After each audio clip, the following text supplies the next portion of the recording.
This is an ad for Roundup for Lawns. It kills weeds down to the root without harming your lawn. It works on crabgrass, dandelions, clover. It works on weeds with names you can't even pronounce. It's Roundup for Lawns. When used as directed, always read and follow pesticide label directions. Empire.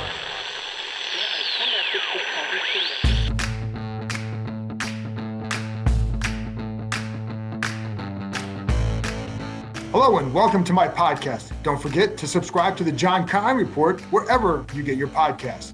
And you can subscribe to us on YouTube at Empire Media. That's A-M-P-I-R-E. That would be much appreciated. Today, it's part 2 of my conversation with former Washington safety Matt Bowen as we discuss the NFL Draft. We talk a lot about safety play because that's an area Washington wants to address, especially, again, that hybrid linebacker safety position that was filled by Landon Collins. This class goes beyond Kyle Hamilton, so we talk to Matt about that. And we talk about Matt's memories from his own draft experience, who the one legend he was picked one spot ahead of, a name that can break the ice for him at holiday parties. Matt also discusses a receiver he really likes, and we discuss linebacker play. Don't forget, you can follow Matt on Twitter at MattBowen41, and you can read my work on ESPN.com. I'll have a few stories up this week as we get ready for the NFL Draft. Before I share my conversation, a couple things. Washington attended USC receiver Drake London's pro day on Friday. They were repped by Marty Herney, Scott Turner, and receivers coach Drew Terrell. But in a sign of their interest in him, London also will visit Washington this week as one of the top 30 visits. A visit could mean a few different things, from getting more medical information to just getting to know a guy more, and sometimes to make it appear that maybe their interest is stronger than it really is. Keep in mind, there are some guys they don't need to come visit because they're satisfied with what they know medically and personally about the guy. With London coming off an ankle injury, it could be a lot about medical information. They really do like him, and he would fill their desire to find a big receiver for this offense to pair opposite Terry McLaurin. They have speed with McLaurin, Curtis Samuel, De'Ami Brown. They could use that big target as well. And in this Scott Turner offense, one thing I've always heard is that they like to get those big targets, especially over the middle of the field. They want to find a guy like a Keenan Allen type, for example, somebody who can make. Allen's a tremendous route runner, and I'm not saying this guy's Keenan Allen. I'm just saying a guy who's got some size who can make some contested catches down the field. London can also run routes from a few different spots, so he does offer some versatility. Some of those spots you've seen maybe a tight end run some of these from some of those routes in the past, at least when he was at USC. It was kind of some tight end type roles at times. I talked to Bowen about London, and he offers a concern that some others have. Did we see enough separation against Pac-12 DBs? What does that mean for the NFL? He's not the only receiver they like. They like both Ohio State receivers, though I think Chris Olave would probably be their choice of the two. I know there are some other teams who view Jahan Dotson as the fourth receiver in this group. A lot depends for some teams on how they view Jamison Williams. I think the torn ACL will scare off some teams and probably this one. But given the depth of this receiver class, Washington could trade down, still get a guy they like, and add more picks. I know there are some safeties certainly after Kyle Hamilton that they really do like. I do believe that would be the desired income, getting more picks. Again, somebody has to want to trade up to make this happen. I always kind of laugh when people, fans, media, just assume that any team can trade back. Not the case, but it would absolutely be something they would like. The sweet spot in this draft is rounds 2 through 4, and they clearly like to add more picks in that range. They lost their third rounder in the Carson Wentz deal. And yes, they'll host quarterback Carson Strong. He's a guy I could see being available in the 5th round in that range. That's where they'd like to add a quarterback. The big question with him will be the knees, and he's had multiple surgeries. I know some feel he's moving better now than he was earlier this offseason, which is a good sign for him. Arm isn't in question. There's a lot of inconsistency with his game, which is why he'd go in the 5th round. And even if healthy, I don't think he's going to go above the 3rd round. So he's really going to would be viewed as a developmental type guy for them for a future role, probably as a backup. And when discussing mobility, please note it doesn't always mean running around making plays. It also means pocket movement. How do you move in the pocket? How do you help create throwing lanes for yourself? Like guys like Brady and all that who aren't going to go out and extend plays, but the ability to move in the pocket will be a key trait for a guy like a Carson Strong. And again, the desired outcome for them for a quarterback would be to get somebody later in the draft that they could develop for some sort of a role down the line. Finally, I do expect the team to put out a rebuttal to the congressional letter sent to the Federal Trade Commission rather soon. As I've been saying, this one is not over. And even if the FTC does choose to investigate some of the allegations, it would likely take 9 to 15 months.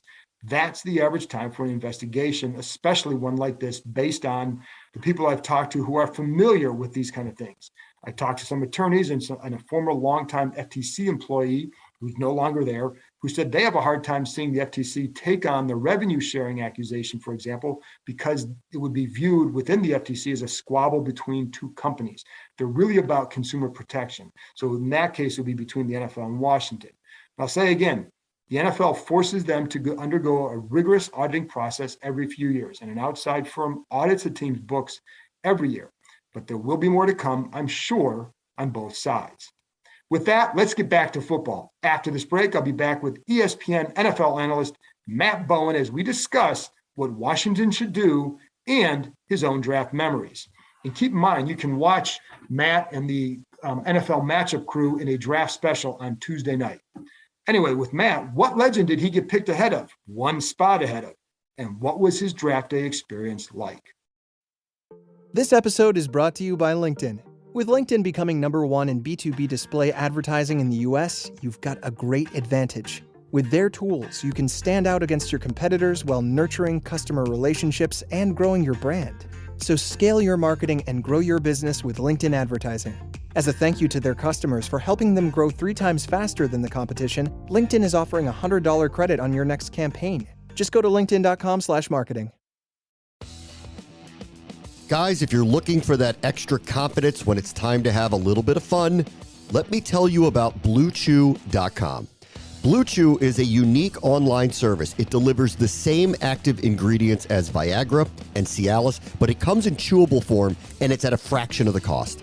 Blue Chew's tablets will help you combat all forms of ED. Plus, it's an online prescription service. No visits to the doctor's office, no awkward conversations, no waiting in line at the pharmacy, and it ships right to your door in a discreet package. The process is really simple. Sign up at BlueChew.com, consult with one of their licensed medical providers, and once you are approved, you'll receive your prescription within days, and the best part, all done online. Blue Chew's licensed medical providers are going to work with you to find the right ingredient and the strengths for your personal subscription. Plus, their tablets are made in the United States. They prepare, they ship direct, and it's so much cheaper than going through a pharmacy. And here's a special deal for our listeners. Try Blue Chew free when you use our promo code KEIM, K-E-I-M, at checkout. Just pay $5 shipping. That's BlueChew.com, promo code KEIM, K-E-I-M, to receive your first month free, and we thank Blue Chew for being a sponsor of our show. Welcome back. Now here's my conversation with ESPN's Matt Bowen.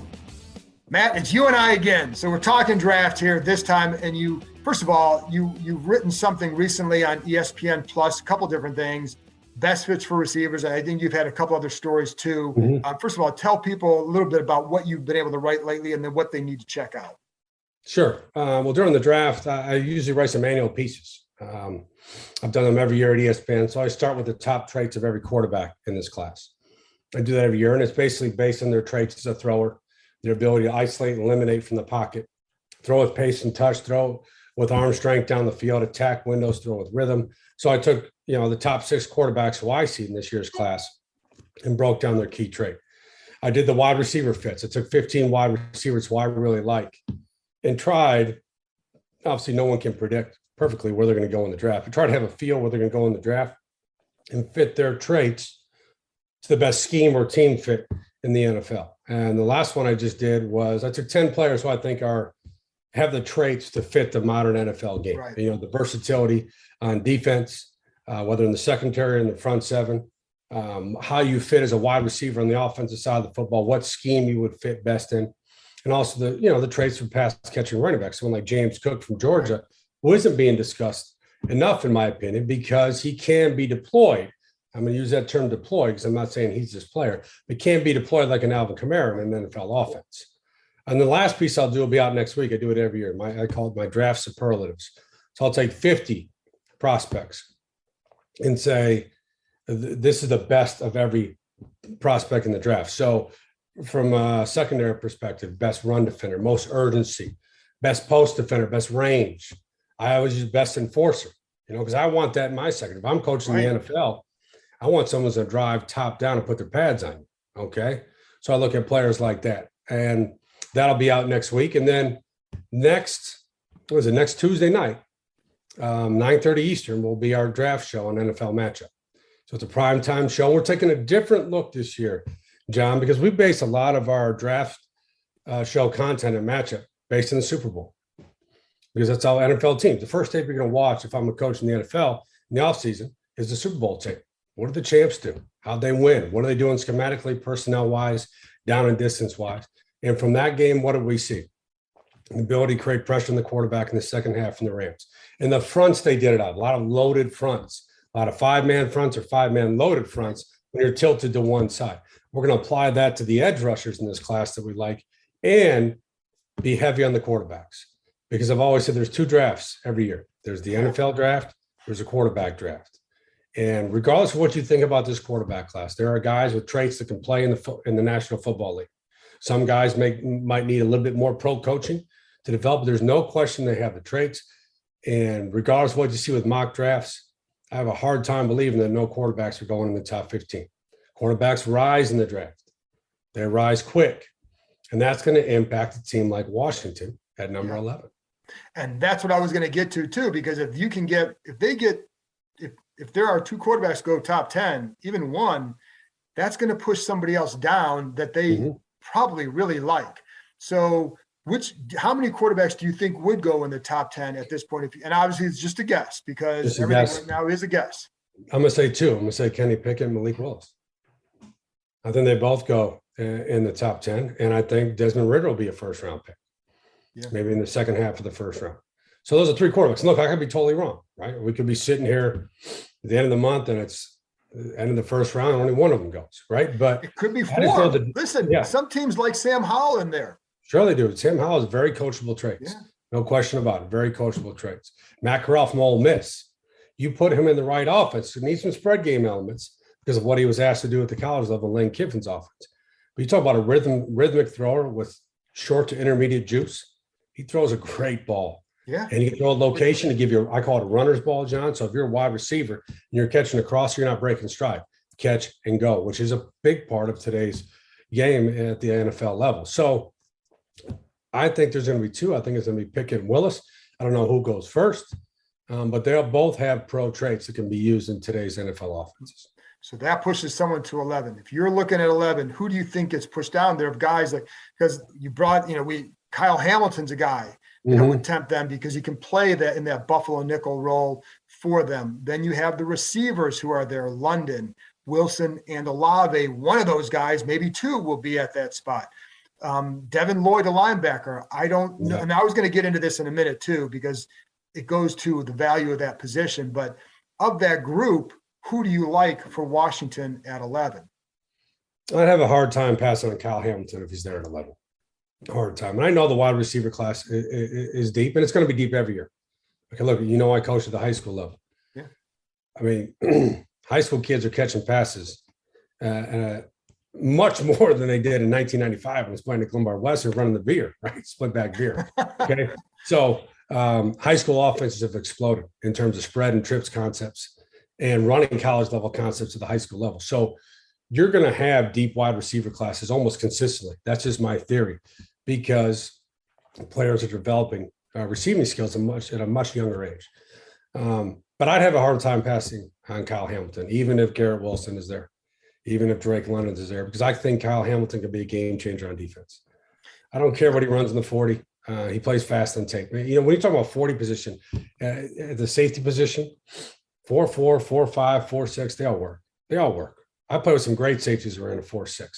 And then in my piece I just did, I had to pick a player comp for Kyle Hamilton. I comped him Justin Simmons from Denver. Justin Simmons ran a 4.61. Justin Simmons, one of the top 5 safeties in today's game. Okay, so safety position in terms of safety speed is more about your eyes, more about your natural instincts, awareness. You don't know, get a jump on the football. And Kyle Hamilton, to me, he's not a true center fielder, right? You're not going to play him as a post safety. That's not why you draft him. He's a split field safety, which is quarters, cover 2, cover 6, because he has explosive forward ability. He's got that enforcer mentality where he will physically strike you on contact. You see in the tape. Yeah. He can heat up the alley as a run defender. And then you start talking about him in sub packages, like you're saying with Washington and their free safety nickel package. He can be, I call it, when you have a player like Collins, who was there last year, or Kyle Hamilton, it's more of an overhang. You're not really a true slot defender. You're an overhang defender where you can create disruption at the second level. Kyle Hamilton is a 6'4", 220-pound frame. He has the frame to match up to elite tight ends in this league. Mm-hmm. He has a frame to match up to Dallas Goedert twice a year, right? He does. He has that frame to match up to him twice a year. And that's what you want. Somebody can match the top 5 tight end and play him down the seam, play him underneath on crosser, stick to the hip, be disruptive, be physical with him, use that long frame to disrupt the release. And I think he can be schemed as a blitzer. You saw it in the Notre Dame film. Yeah. No question about it. He can be schemed as a blitzer. So that guy has second and third level impact ability. Plus you can scheme out of your sub packages as a blitzer. He's got a rare size athletic combo. You don't see safeties that are built like that very often. Now, at 6'4", he is high hipped. He is a little tight. He has average change of direction because he's 6'4", John. And when you're 6'4" and you're that long, you're not going to be changing directions like a 5'8" running back. It's just not humanly possible. Okay. So there are, anytime we get to this point in the draft process, people are going to look at some of these prospects and try to tear them down a little bit. And that was a couple weeks ago when the reported 40 time for Kyle Hamilton on campus in Notre Dame was a high 4.6s, low 4.7s. He ran a 4.59 electric at the combine. And if you watch the tape, you're not thinking about his 40 time. It never crosses your mind. That's a positive thing because he plays fast. There's a big difference between game speed and stopwatch track speed. And Kyle Hamilton plays extremely fast, and I think he's disruptive. Now, let's say they did go wide receiver. If it's Wilson, London, and Olave, I'm taking Wilson. I think Garrett Wilson is dynamic. I think he has playmaking traits. My comp for him is Stephon Diggs from the Buffalo Bills because he's a 3-level target. He ran a 4.38 40 at the combine. You know Ohio State, John. We understand he can stretch you vertically. He had 6 touchdowns last year in vertical throws. We know he can stretch you vertically, but I like him even more as a catch and run target. Yeah. Okay. Because he is very elusive after the catch. He's got a physical element to him. I think that's very important at any position in football, but especially in today's game with the wide receiver position. Can you create yards after the catch? It's easy to run after the catch when there's no one there, right? But in the NFL, there's going to be people there. Can you either make people miss or can you slip tackles and can you play through contact? That's what Garrett Wilson can do. And again, he's very sudden. He's got that stop-start speed in the open field, John. And look, is he Keenan Allen as a route runner? No, he's not. He's still a developing player. He's a young player. He's going to get pro coaching. He's going to get more coaching because there's no time restraints like there are in college football. Okay, this becomes your job where you run routes every day. And he can improve there because he has the traits to do that. And one of the things, too, like I know they really like Olave, too. And, and I think there's going to be debate which one do they have. Also, Drake London. Mm-hmm. How would you see though? And you did, one of the things you did recently was best fits for receivers. So how did you see those guys fitting in to possibly? Well, I didn't, I talked to you about it on text when I was writing it. I ended up not putting someone to Washington. Doesn't mean that Washington won't get one. But at that point, when I was trying to play out the draft, how it would go, in my piece, I had Wilson to Atlanta at 8, Drake London to the Jets at 10. And I didn't see a wide receiver that would go next that high. You had Olave, I think, at 23 to the Cardinals. I think. Yeah, I'm a little lower on Olave than a lot of people. And it doesn't mean that I don't think he's a good football player. I just think he's a perimeter target in the NFL. Okay. I think he's a glider. He's a really advanced route runner, really advanced, very fluid in his hips, fluid at the break, can create separation and can stretch you down the field. But my one concern about Chris Olave from an NFL perspective is the lack of a physical dimension to his game. Okay. Can he play through contact? Can he catch the ball in the dirty areas of the field, which is between the numbers? Can he produce after the catch, in heavy traffic areas? That's the one concern I have on him, where I know Wilson can do it, where I know Drake London can do it. In terms of London, he's your boundary X, right? He's your boundary X in the NFL. Backside of 3x1 sets, you can isolate, you can throw the fade ball too. We know he's got tremendous contested catch ability, former basketball player at the high school level, real soft hands, and he is physical after the catch. He will drop his pads on you. He is more of a straight line player, again, because of his frame. He's got a very long frame. Yeah. The one concern I have on him is vertical separation ability. I don't think you saw it enough versus Pac-12 defensive backs. Right. You're not playing against Pac-12 defensive backs anymore. So that is something you have to wait. Now, how I would utilize him, boundary X, I'd utilize him in the slot. I'd make him Marquise Colston in the slot. That was my confidence, was Marquise Colston, because of what Colston did with Breeze in New Orleans, running the bender or the over and running the straight seam ball down the field. Well, that's where you get a lot of matchups. And you look at today's NFL, John, so split safety heavy. Let's put him right down the middle. Right. Let's go after him. Let's target him. Let's match up Drake London inside against quarters on a safety, because that's the matchup. Let's go vertical against the safety inside. Let's run the over inside, make a safety chase. And I know Drake London has the physicality to him in the body frame where he can post up a safety on an interior throw. And also strike zone, which is the 20 to 35 yard line. Red zone, as we all know, 0 to 20. That's where I'm taking my shots to him. That's where I'm taking my shots. This episode is brought to you by State Farm. State Farm can insure your home and car with surprisingly great rates. Because you don't have to give up what you love for great insurance. They've got options, like personalizing your policy with options to help you get a surprisingly great rate. For surprisingly great rates, like a good neighbor, State Farm is there. Call or go to statefarm.com for a quote today. This episode is brought to you by Shell V-Power Nitro Plus Premium Gasoline. Do you think all premium fuels are the same? Well, your engine doesn't. Shell V-Power Nitro Plus helps keep your engine running like new because it's engineered to defend against 4 main engine threats: gunk, wear, corrosion, and friction. So next time, choose Shell's most advanced fuel ever. It's fuel for thought in engines that continuously use Shell V-Power Nitro Plus Premium Gasoline. The other position then, with, again, sticking on safety, for example, Daxton Hill's one. Joaquin Brisker is another. Mm-hmm. How do you I see you're smiling now on Brisker. What do you think of those guys? Because, and I know Hill came in for a visit, and, I've heard good things about Brisker filling the role they would like in that Buffalo nickel role. What do you think of those two? Dax Hill, we talked about in the previous episode. I complimented Chauncey Gardner-Johnson from the New Orleans Saints, who I really like, that slot hybrid safety. Dax Hill is extremely fluid, extremely sudden. His transition speed is outstanding, so you can match him in man. He's got the length and the coverage traits of an outside corner.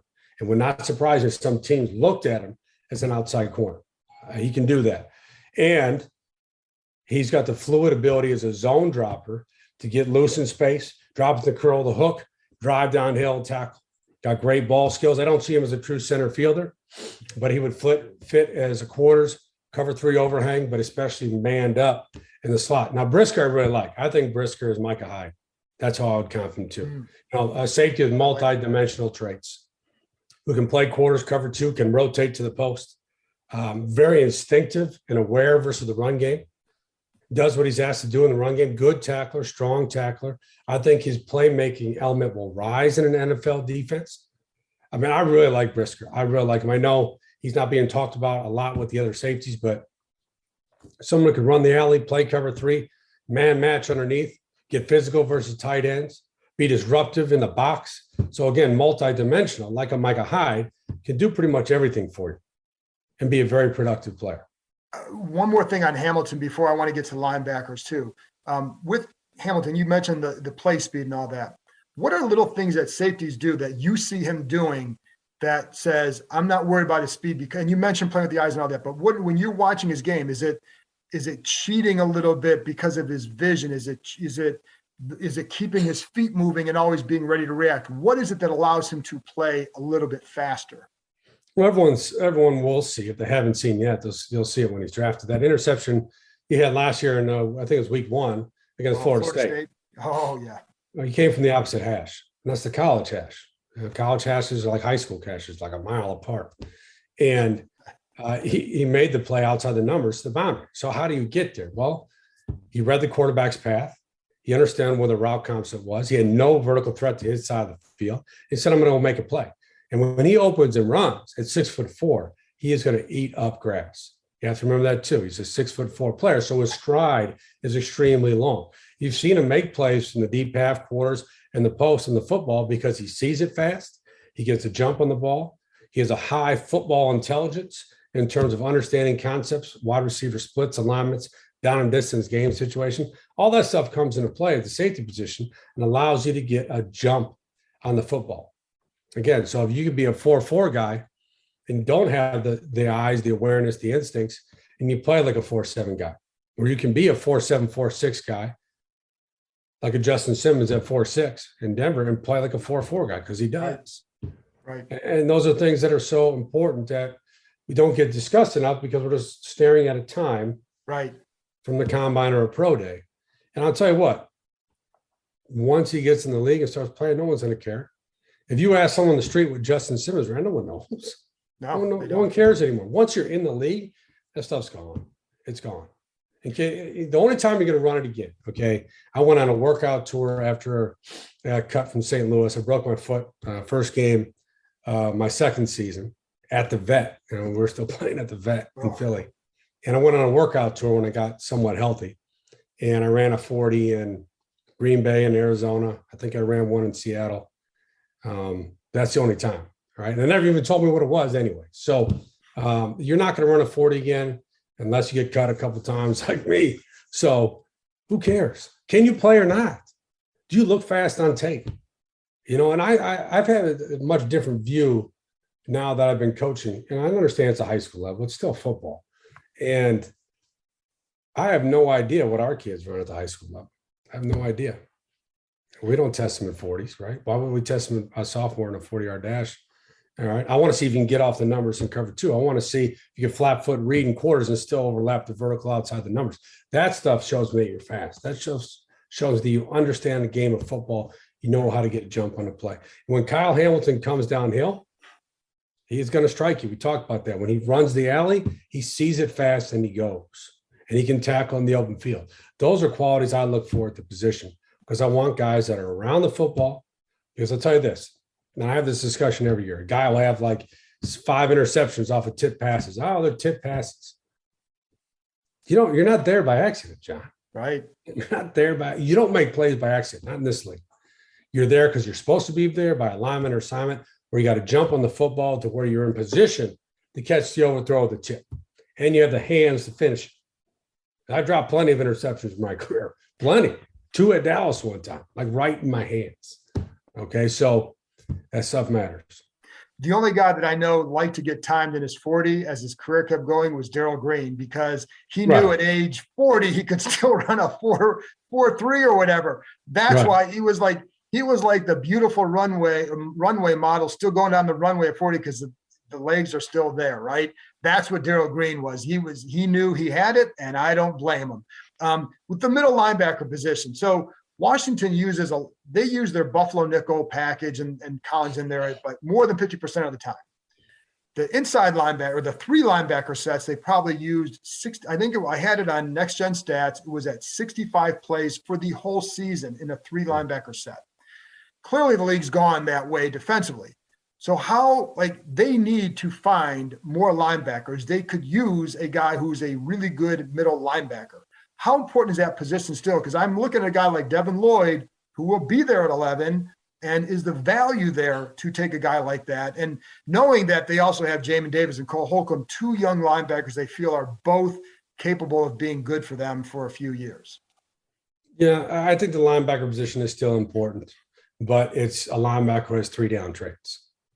Right, the days of the first, second down linebacker, Greg Lloyd from Pittsburgh with the neck roll, those days are gone. They are. And look at a team like Buffalo. They played nickel on over 90% of defensive snaps this year. That was their base defense. 2 linebackers in the game, right? Now, obviously, there's going to be situations where you line up against Kevin Stefanski in Cleveland. They got 3 tight ends on the field, right? You line up against Bill Belichick when he goes 21 personnel or 22 personnel. You're going to need 3 linebackers in the field. We understand there's going to be certain situations in every football game we're going to need 3 backers in the field and 3 guys who could come downhill and fit up the run. But right now, like in Washington, they drafted Davis last year. What is Davis? He's a 3-down player. That's what you project him to be at when he develops in the NFL, because he's got run and hit traits. He's got second level range. He can match underneath. He can play as a hook defender and drive top down, and you can scheme him as a blitzer. Those are kind of the traits right now for, the run and hit linebacker. But you still have to be able to key and diagnose versus the run game. Even when you're in nickel or dime, right, 11 personnel, you're playing Philly. You better be able to fit up the run game against Philly, right? You're playing against Dallas and Zeke. You better be able to fit up the run game against Dallas and Zeke. So good points. Those you still have to have those traits.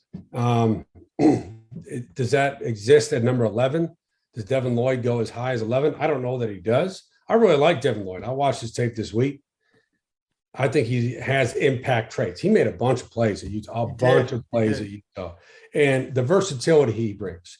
Now, would Devin Lloyd be a better fit for a team like New England over Washington, where they have more multiple fronts, where their linebackers historically under Belichick, guys like Van Noy, can play multiple positions, can be an edge rusher as a scheme edge rusher. Now, Devin Lloyd can do that. You can scheme him. He's got some pass rushing traits, good hand usage. He's around the football. He can run and chase and pursue and drive downhill. Made some plays in the football last year, too, 4 interceptions. But again, it goes back to position value. You're going to draft a linebacker. We already, like you said, had 2 young linebackers. Or do you wait later in the draft? You get someone like Christian Harris from Alabama, who I think is if you're talking about stacked linebackers, he is the best stacked linebacker in this class. Okay, he doesn't have the traits of Lloyd. Okay, he probably doesn't have the speed of Dean out of Georgia. Okay, he doesn't have the coverage ability of Quay Walker, who I really like out of Georgia. Yeah. But Christian Harris, in terms of old school football, reading guard pull and key and diagnose and getting downhill in a hurry and getting downhill with a pro demeanor at the point of attack. Really good football player. He's going to be drafted, can play in the league for a long time. And they still need, make no mistake, they need a guy like that. I just wonder about at 11, if you take a guy like that there. There's also guys like, a Troy Anderson, Chad Muma. I think those guys will get mentioned too after round 1.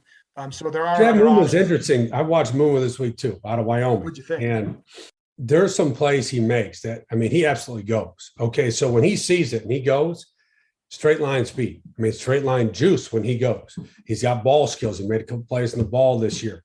Fills up the stat sheet. Okay. Now his change of direction ability is a little limited. He's a little high hipped as an athlete. But he ran the 4.6. He jumped 40 inches in the vertical. Immediately, he's a core 4 special teamer for you, right? With developmental traits where he can work to be a quality starter.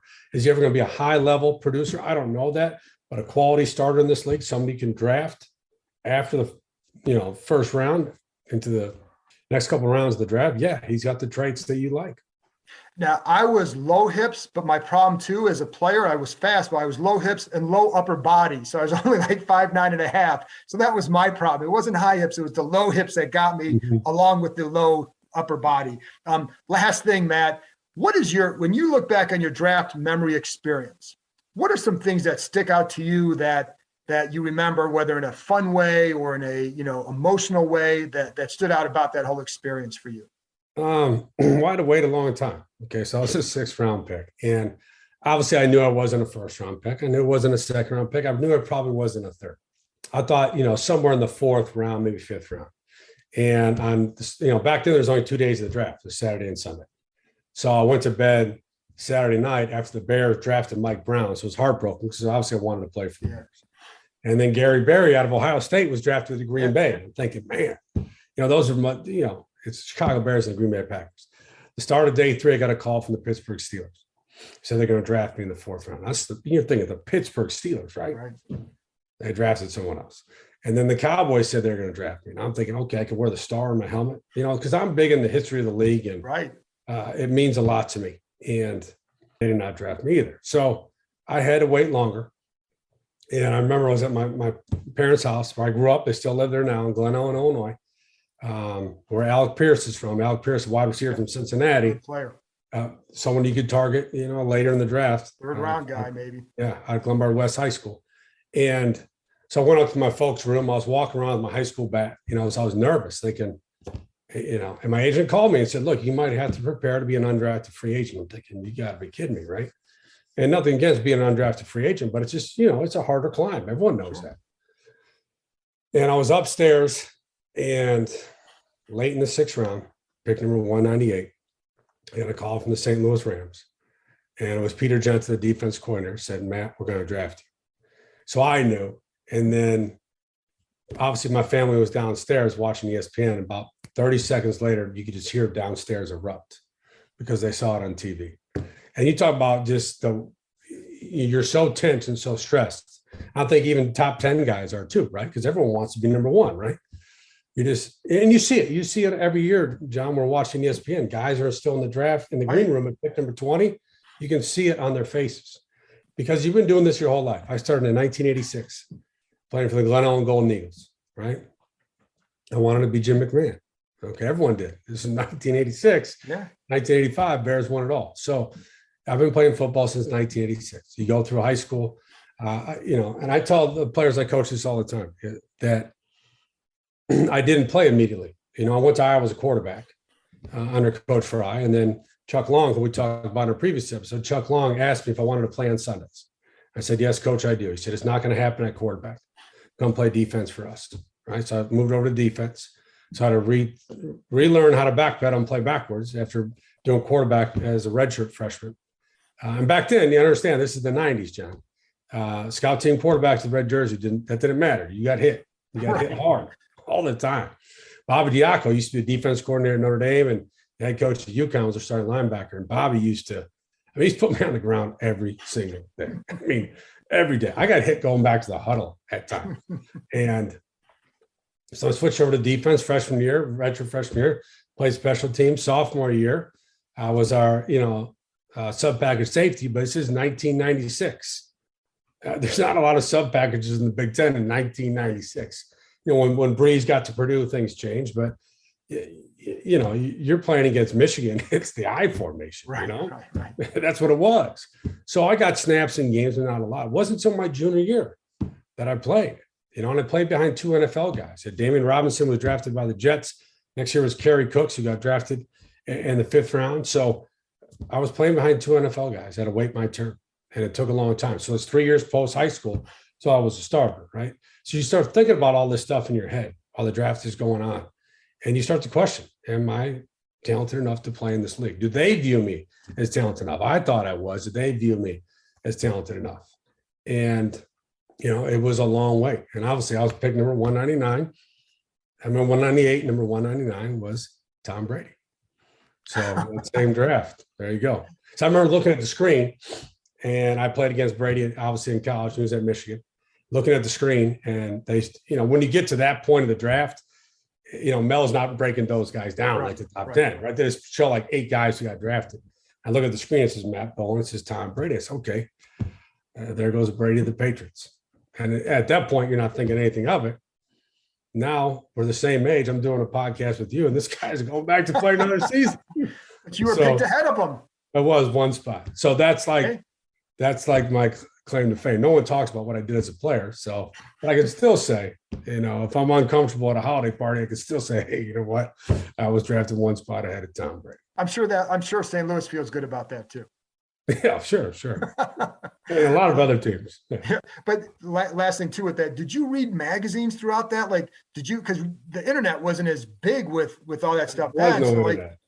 How did you follow throughout the process to know what maybe was going on? Were you reading magazines? Were you listening to anything? Talking to my agent. That's it. Mel had his big book. Okay. Mel comped me to Sam Shade. You remember Sam Shade, who played in Washington? Yeah. That was my pro comp with Sam Shade. I remember that.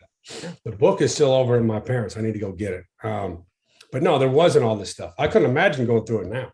Just the noise. And, and look, we do it at ESPN.